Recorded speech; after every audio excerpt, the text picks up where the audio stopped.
The Leadership in Law podcast is powered by Law Marketing Zone. Transform your firm's digital presence with expert marketing solutions tailored exclusively for attorneys at lawmarketingzone.com. Welcome to the Leadership in Law podcast with host Marilyn Jenkins.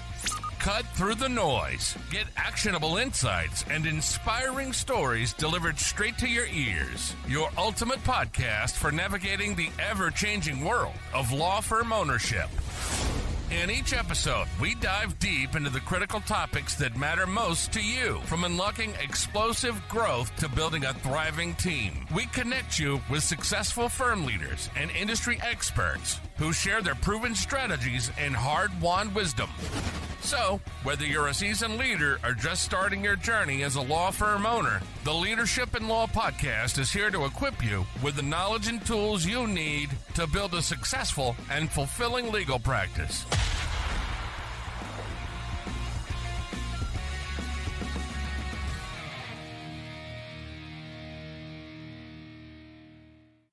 Welcome to another episode of the Leadership in Law podcast. I'm your host, Marilyn Jenkins. Please join me in welcoming my guest, Chris White, to the show today. Chris is a legal recruiter and founder of Navigate Legal Search, where he helps attorneys find fulfilling new opportunities and law firms connect with top legal talent. A former practicing attorney himself, he brings a thoughtful, no-pressure approach to career transitions rooted in his firsthand understanding of the challenges lawyers face.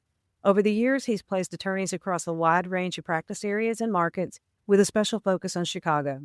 Before launching Navigate Legal Search, he practiced corporate and securities law at Drinkler, Biddle & Reith and Peterson & Haupt, and he is a proud graduate of the University of Michigan School of Law and Ross School of Business. I'm excited to have you here, Chris. Welcome. Thank you so much for having me, Marilyn. I'm looking forward to our conversation. Absolutely. Let's start off by telling us a bit about your leadership journey. Yeah, it's funny. I've gotten to know a lot of recruiters, and the general sentiment is nobody goes and wakes up in fifth grade and says, I want to become a recruiter. Everybody kind of stumbles into it. And that's certainly true with me. I practiced law.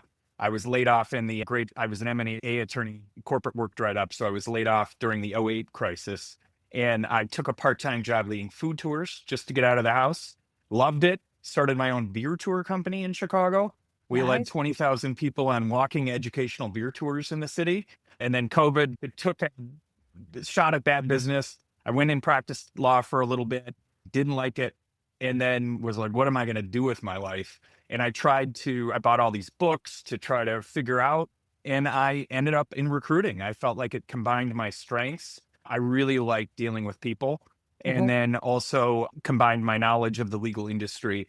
And I've been doing it now for over 8 years and absolutely love it. Fantastic. And you get a different perspective of it being an attorney first and then placing attorneys. Absolutely. I think it's really important in the legal profession because if you haven't gone through it, it's hard to understand what the day-to-day is like and empathize with attorneys and law firms and clients when they're looking to attract talent. Interesting. So you've been doing this for over 8 years. What are you seeing the biggest shifts in the legal recruiting right now? There's a lot of shifts. The most recent one there's been a little slowdown. COVID really changed the market because firms really tried to hire quickly. They realized demand snapped back during COVID. And so it pushed a ton of pressure on the market. Salaries at the larger firms really dramatically increased. And then since then, the last couple of years, we've had the reverse effect. The market's really slowed. It's absorbing that kind of crazy hiring during 21 and 22. So that's been a really dramatic impact in the market. Now we're seeing AI and that's impacts as well. There's been some reports that it's starting to reduce hiring at the junior level, although not widespread in the attorney market. Okay, because so what we're hearing is AI is becoming like a junior paralegal, but you're seeing it could be moving on up into the attorney ranks. I'm keeping a close eye on it because it obviously impacts my business as well. I haven't seen, I think, wide impacts, and I think most law firm leaders don't think it's anywhere near replacing lawyers yet. But some firms publicly have announced that they're reducing their junior level hiring because of AI. Interesting. Wow. So obviously you're seeing from all different directions. From your perspective, what makes an attorney truly stand out in a crowded market? From the attorney perspective, and this is one of my issues with legal recruiting, it's really a credential conscious industry. So certainly at top firms, where you went to law school, how well you did in law school is really important. Those credentials can be really hard to get around, especially at really large firms. They're very credential conscious. Moving down, it really comes to experience. On the lateral market, how applicable is your previous experience to the current role? And that's what I try to tease out when I'm talking to candidates, because it's easy to, I think, get pigeonholed and not think that through. Oh, I actually have some of this. I actually have done this before, and I'm not expressing it appropriately on my resume. So making sure that you tease that out and how your experience can really help them out.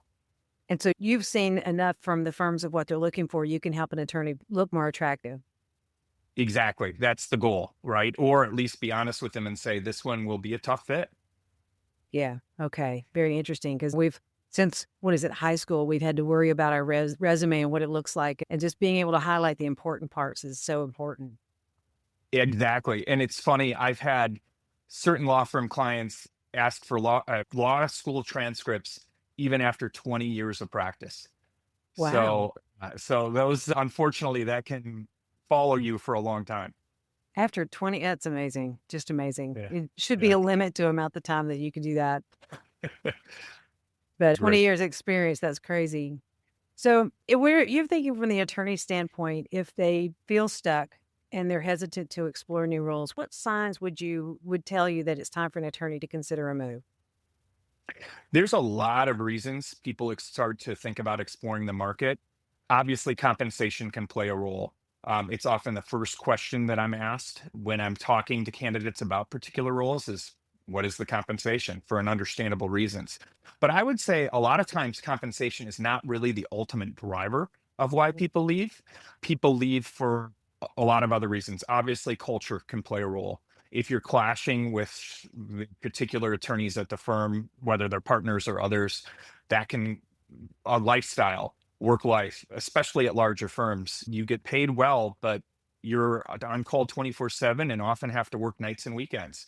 So that can play a big driver. People want to trade a little comp for lifestyle.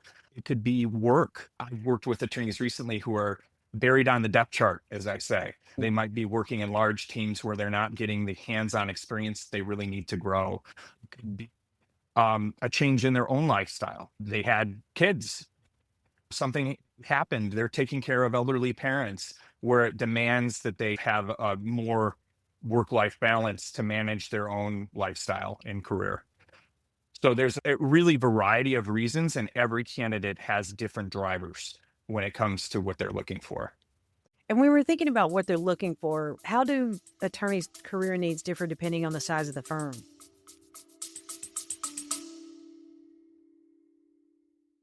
Hey, lawyers, are you losing cases to firms online that aren't even better attorneys than you? They're just better at marketing. Most law firms are nearly invisible online. If you're not showing up in the Google Map pack, if your ads aren't converting, or if you're constantly waiting on referrals, you're leaving money on the table. At Law Marketing Zone, we've helped clients go from 0 to over 20 cases a month. And we put our top strategies into a quick, free checklist, the Law Firm Marketing Fix.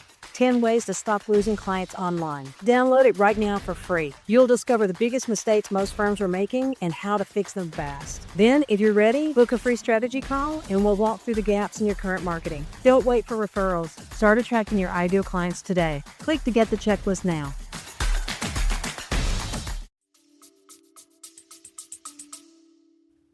That's a great question. And I think it really depends on the firm.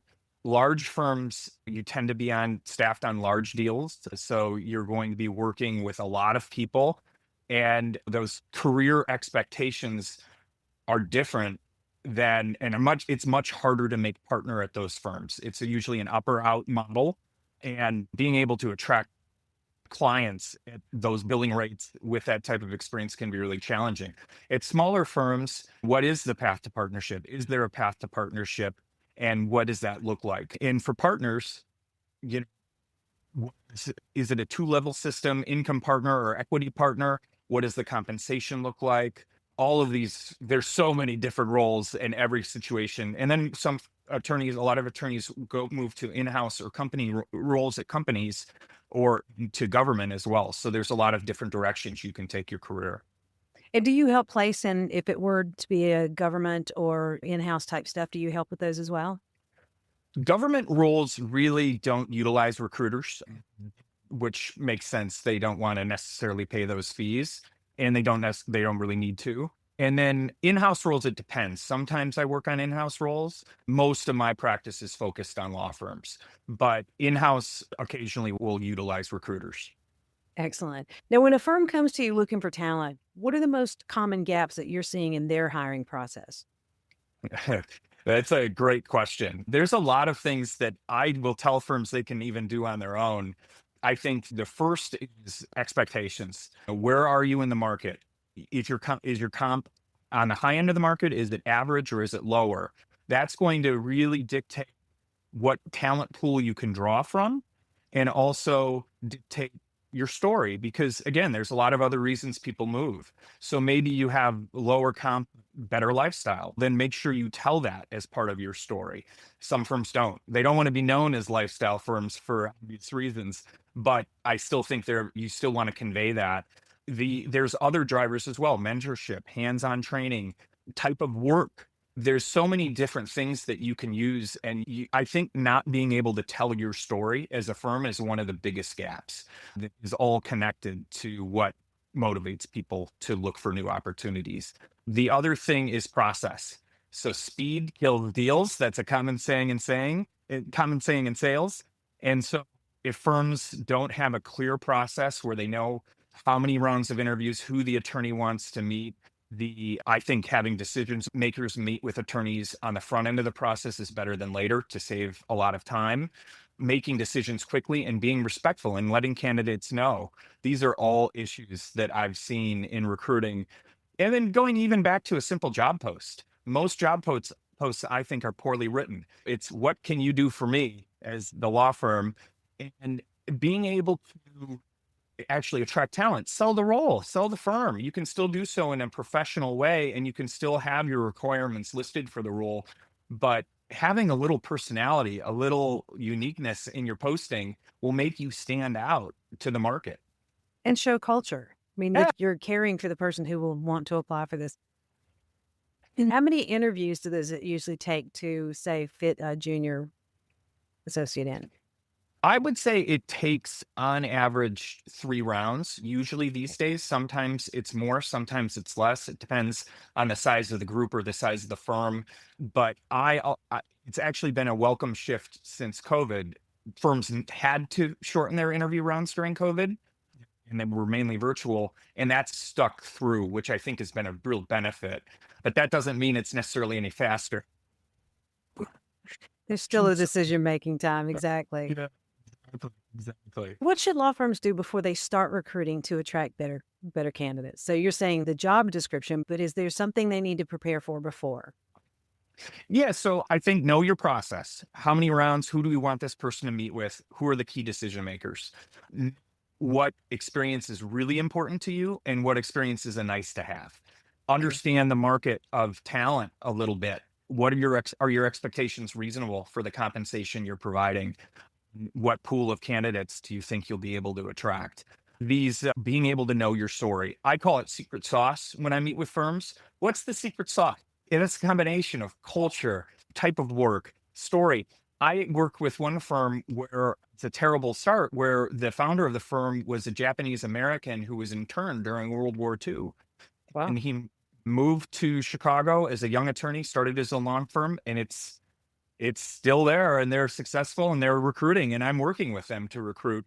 That story really resonates with people because it shows positivity in the face of something that was really terrible that happened. And guess what? The firm to this day has a lot of Japanese clients. So it also plays into the type of practice that they have. That's a really unique story. That's something that can distinguish you on the market and can give some tangible nature. Law firms oftentimes are 1 to 5 names, right? Yeah. So what kind of is your story? What distinguishes you and can make you more human in that sense? A lot of law firms have been around for a long time where they've had the founding attorneys are no longer practicing or have moved on. And so what keeps that firm keep moving? What is the interesting parts of that?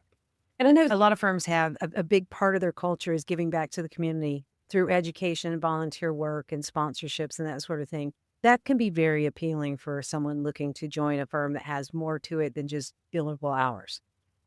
Absolutely. And pro bono, I would put that in that same bucket as well. I have just spoken to an attorney working on an asylum case and going to a hearing. And this person really this is meaningful work for this person, even though it's not billable and the firm is supporting it. It means a lot.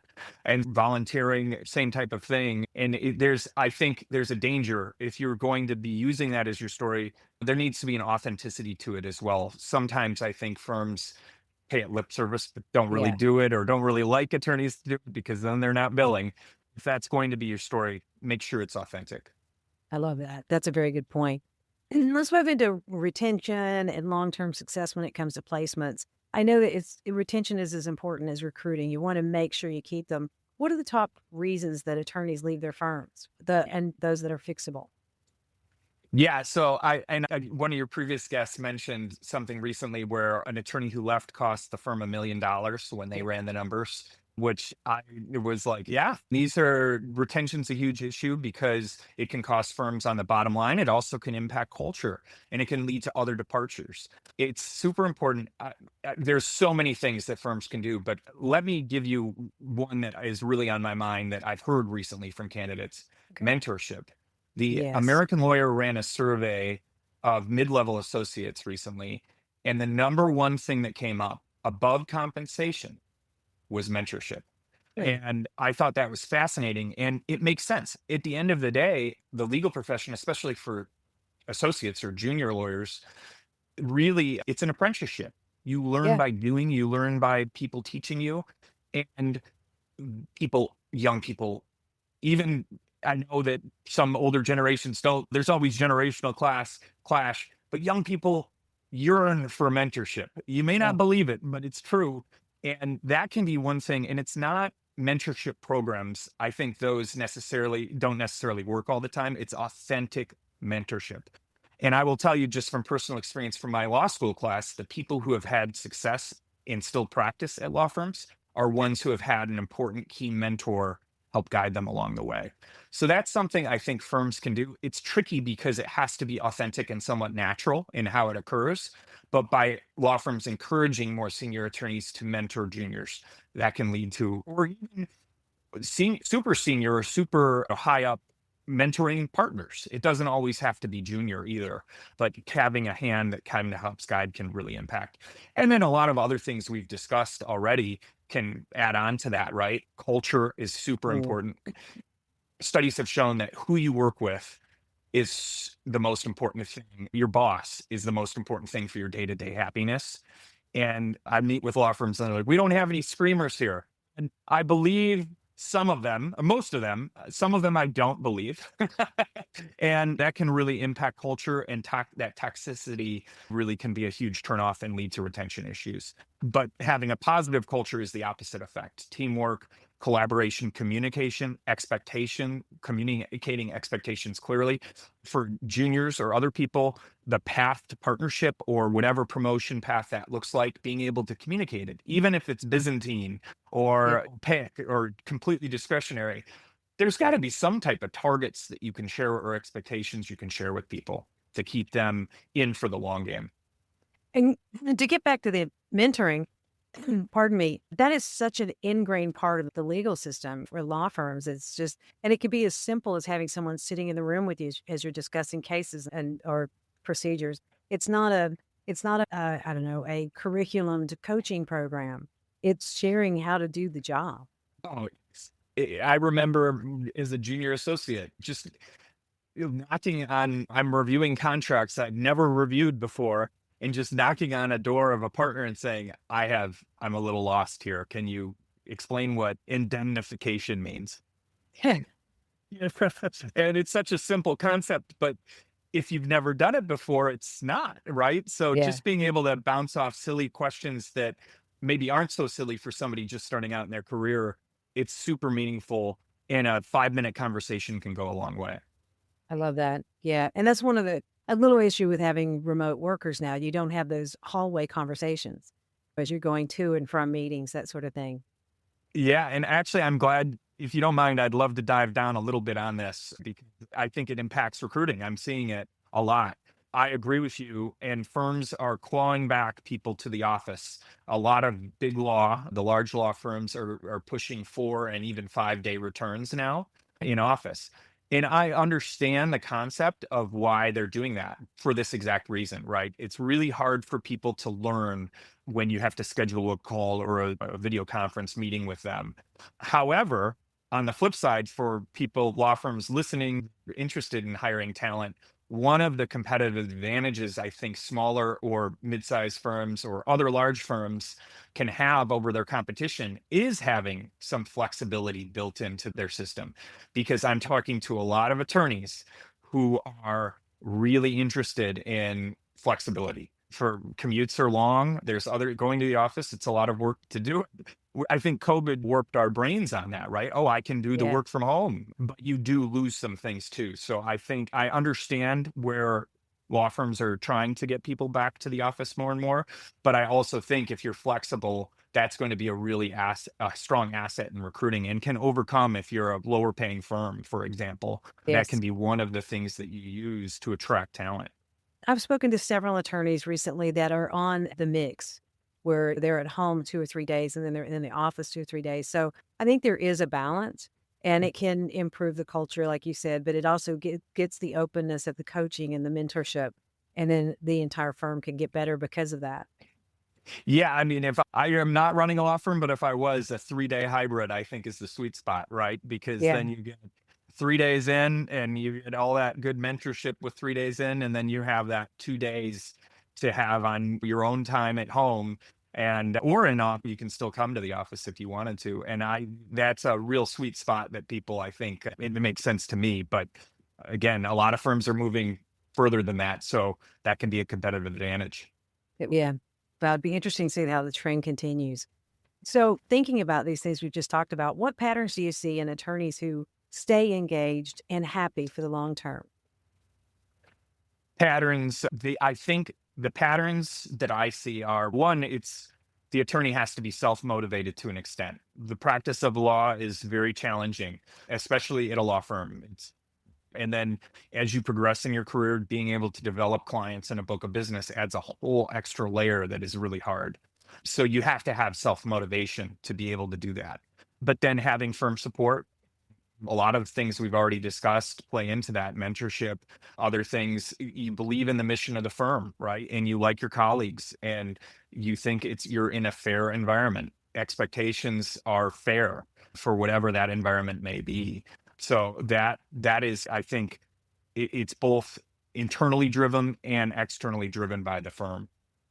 Do you think, is there anything that we haven't discussed that would help attorneys feel more supported, challenged, and valued in the culture of a firm to keep them in it?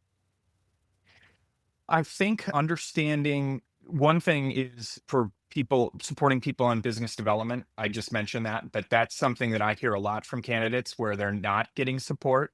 I hear pretty intense stories about how firms have undercut attorneys from developing business.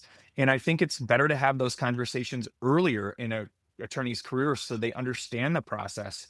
It's hard. I've talked to business development coaches for attorneys, and there's a whole industry built around how to support attorneys in trying to do this. So if you expect somebody in their 7th or 8th year to just generate business, you're already putting that attorney at a disadvantage because they're really going to have an uphill battle to try to do. So that's one thing. The other thing that I think that firms really can do is a cohesive strategic culture. Communicate with your attorneys. Let them know what the path is, what your thoughts are. Even express vulnerability if you're not sure. So many times, I think firm leadership has a black box approach, and that usually leads to unhappy attorneys who feel that they have no control over the process. Yeah, we want to be somewhat in control of our destiny, if you will. Yeah. And especially if I've got to do business development, I need a firm that's going to support me to be able to go out and do events or networking and that sort of thing to build my own book of business, as you will. Yeah. Yeah. And even having rainmaker type mentors, right? You Yeah. can say, hey, or bring in coaches to help train. There's a lot of things that you can do as a firm to help those attorneys generate business. I love that. I love that. So now you've blended business, law, entrepreneurship, your tour company, your beer tour company. How does that range of experience influence the way that you guide attorneys through big career decisions?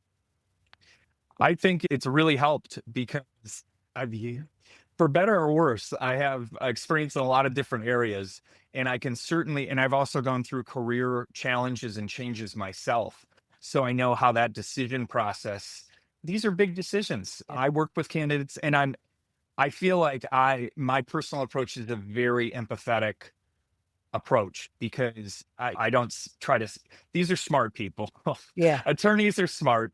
Law firms are smart. In-house client, everybody's smart. Attorneys are just tend to be really intelligent. And so they know this and they're giving them the tools to understand the role, the pros and cons, simple things that help put opportunities in perspective, and being able to connect with them emotionally, I think is really valuable. And I've gotten that from all of my different steps in my career. I love that. I do find a varied history will help you be more empathetic and see, and also be more creative in helping people find what they really want and how to stand out through their resume and that sort of thing. Absolutely. It's a blind spot for most. I look back at myself. I'm not even taking shots at anyone in particular. It's easy to have tunnel vision when you approach your career. It's also scary. So you don't want to putting a ton of thought into it it can turn people off. It can really scare people. So by being able to sit down and think, okay, let's think about this strategically and let's use some creativity, to your point, and think about how we can approach this search from either the candidate side or the client side. Really powerful. I have a coach and he says you can't see the full picture if you're in the frame. So having someone like you that's just outside the frame can then help put it in the right light. So you can get the best candidates who are the best firm. Exactly. You're absolutely right. I love that. This has been really enlightening as far as the recruiting goes. I've enjoyed the conversation. I know my listeners will probably want to reach out to you, have conversations with you. Where's the best place for them to reach you? Yeah, I would say, so my company is Navigate Legal Search. So you can go to my company page. Also on LinkedIn, that's really easy. Christopher Bruce White is my long URL. I'm Chris White, so there's a lot of us. Okay. So I will my middle make name. I'll make sure that both of those links are in the show notes. And great information, great insight. I really appreciate you being here with us today. No, thank you so much, Marilyn. I really appreciate it. And thanks for all the great podcasting work as well. Thank you. Thanks for joining me today for this episode. As we wrap up, I'd love for you to do two things. First, subscribe to this podcast so you don't miss an episode. And if you find value here, I'd love it if you would rate it and review it. That really does make a difference in helping other people to discover this podcast.